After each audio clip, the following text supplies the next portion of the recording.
What if the person you ignored every day held the power to upend everything you'd built at Greenwood and Associates? While executives in sharp suits strode through the halls with confidence, Ella Turner, a mere cleaner, faded into the background, invisible to those in charge. But soon, the ones at the top would discover the dangerous price of underestimating someone they thought insignificant. Subscribe now and dive into the story. In the heart of San Francisco, nestled between towering glass skyscrapers, stood Greenwood and Associates, a consulting firm famous for helping tech companies grow.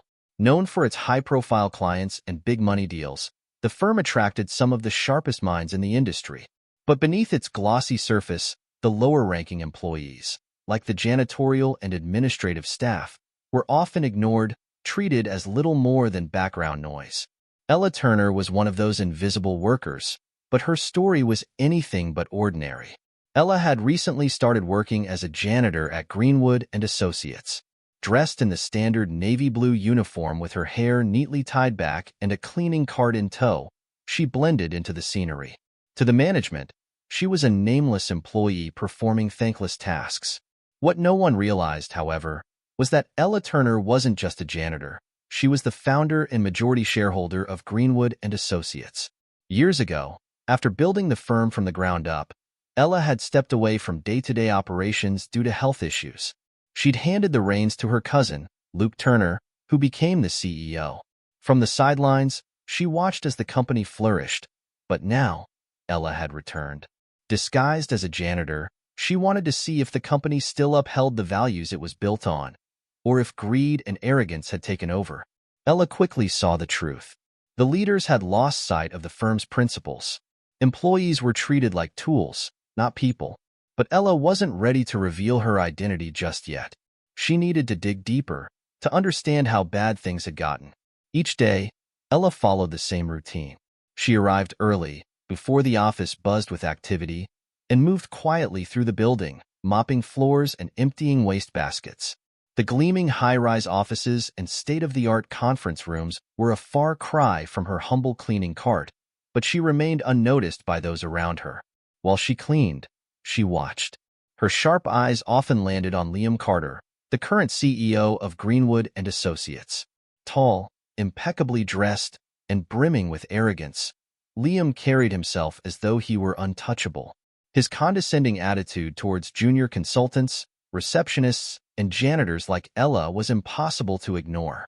Then there was Monica Hayes, the chief strategy officer, who shared Liam's sense of superiority. She treated support staff as obstacles to her success, her snide remarks about the lowly workers dripping with disdain. One day, as Ella swept the hallway outside their offices, she overheard a conversation between Liam and Monica.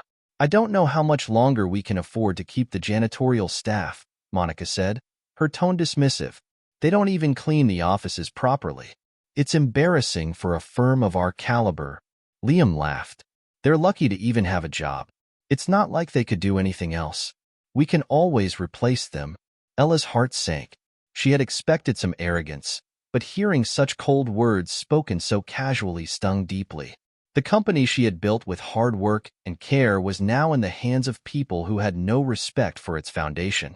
But Ella wasn't just upset. She was determined. As time went on, Ella saw more cracks in the company's leadership. Liam's condescension wasn't limited to just the support staff. He treated everyone as though they were beneath him. He openly blamed junior consultants for mistakes, creating a hostile work environment where employees felt belittled and intimidated. And then, there was his behavior toward Ella herself. At first, it was just dismissive comments, as though she didn't exist. But soon, his actions turned darker. Whenever Liam passed her in the hallway or found her cleaning in the break room, his stares lingered too long. His comments became personal and inappropriate. One morning, as Ella was mopping outside his office, Liam stopped abruptly. He eyed her up and down with a smirk. "Hey, Ella," he said, his voice oozing arrogance. He pointed to a spotless section of the floor. "You know, you could clean this place a bit better. Especially when you're around someone as attractive as me." Ella froze, shocked. His tone wasn't just insulting. It was something worse. She forced a polite smile, fighting the disgust twisting in her stomach. "Sorry, Liam. I'll check it again," she said, keeping her voice calm even though her heart pounded with anger. But Liam wasn't done.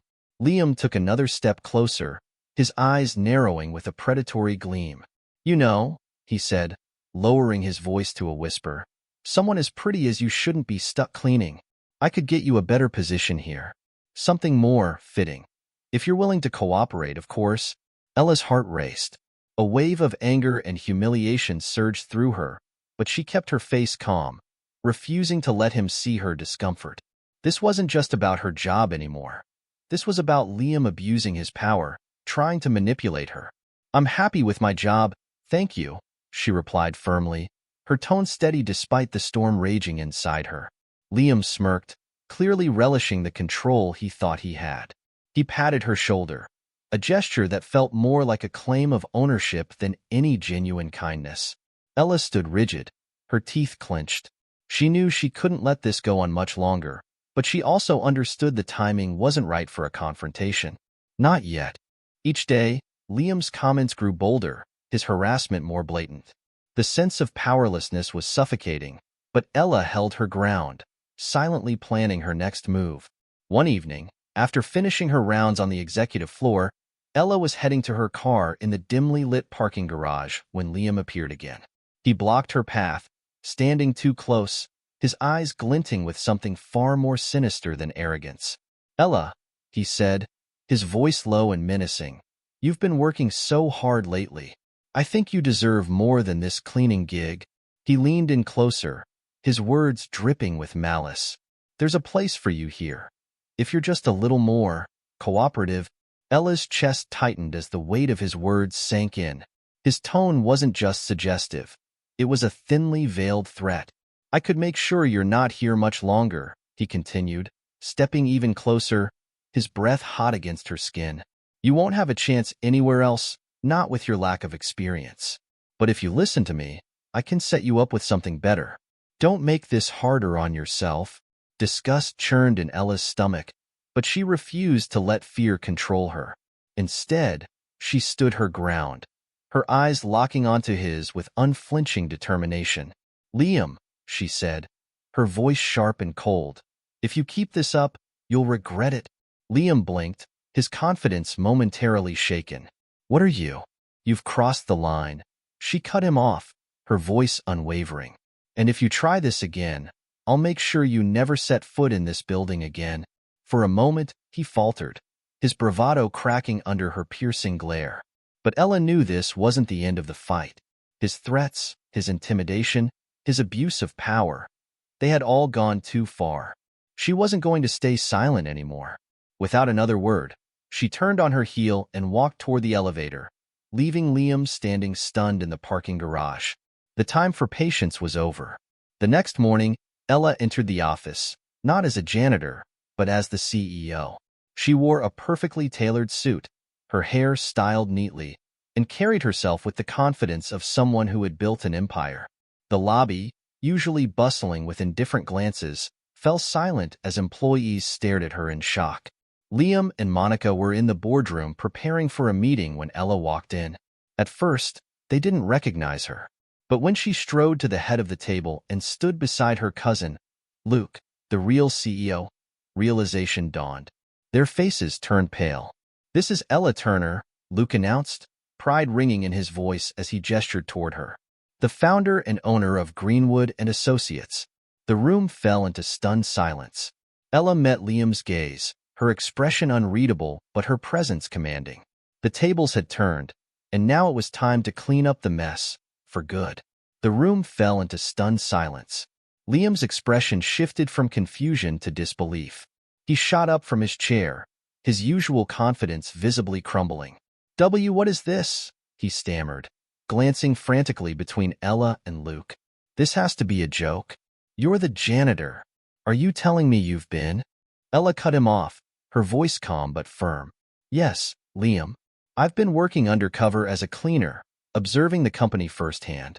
And what I found was disturbing." She stepped closer, her gaze piercing. "You've harassed me. You've mistreated employees. You've abused your position and failed to uphold the values this company was built on. Liam's face flushed red, a mix of anger and panic flickering in his eyes. He took a step back, his usual arrogance giving way to fear. This isn't happening. You can't do this. I'm the CEO, he blustered, his voice rising in desperation. Ella's tone turned icy. Not anymore. Effective immediately, you're fired. Legal action will follow. The words hit Liam like a hammer. He stumbled, his face pale as the weight of her authority settled over him. Ella, please, he said, his voice shaking. He tried to muster his usual commanding tone, but it only highlighted his newfound weakness. You can't. This isn't right. No more chances, Liam, she interrupted, her gaze steady and unyielding. You had your opportunity, and you abused it. You're done here. Liam's pride shattered visibly before everyone. His face turned crimson as he muttered, You'll regret this. Ella didn't flinch. She met his eyes and replied with quiet conviction, I highly doubt that. Security arrived, escorting Liam out of the room. Each step he took felt like a public dismantling of his once commanding presence. The room remained silent, heavy with the weight of Ella's words. She turned to face the rest of the management team, her gaze sweeping across them like a judge delivering a verdict. For those of you who have acted with integrity, your jobs are secure, she declared. But for those who have contributed to this toxic culture, there will be consequences. Several board members and managers were dismissed on the spot, security guiding them out one by one. Ella then addressed the remaining employees, her tone resolute but hopeful. Greenwood and Associates will now be a place of respect, innovation, and integrity. This is the company I built, and it will thrive again under the right leadership. Under Ella's guidance, the office atmosphere began to transform. Employees who had once ignored her now looked up to her with newfound admiration. The toxic culture that had dominated the workplace was systematically dismantled, and the company started to flourish once again. Sitting in her office, now truly hers, Ella gazed out over the San Francisco skyline. A sense of satisfaction settled over her. The journey had been grueling, but it had been worth every step. The company she had built from the ground up was finally in the right hands, her own. She had watched the storm brew, waiting for the perfect moment to act, and when it came, she had struck with precision. She had reclaimed her company and restored its values. Greenwood and Associates was not just another consulting firm. It was a place where hard work, respect, and fairness were at its core, values that Ella had poured into it from the very beginning. Seeing those principles eroded by greed and arrogance had been painful, but it had also fueled her determination to rebuild. Her phone buzzed, breaking her thoughts. A message from Luke flashed on the screen. We're in this together, Ella. Let's rebuild. A soft smile spread across her face as she read the words. Her resolve only grew stronger. The storm had passed, and a brighter future lay ahead. This time, the company wouldn't thrive just because of profits. It would thrive because it stood for something far greater. Ella leaned back in her chair, a quiet sense of triumph washing over her. Karma, she thought with a wry smile, always finds its way back. Thank you for watching until the end. I hope you enjoyed the story. If you did, don't forget to like the video and share it with your friends. Make sure to subscribe to our channel and hit the notification bell so you don't miss more fascinating stories.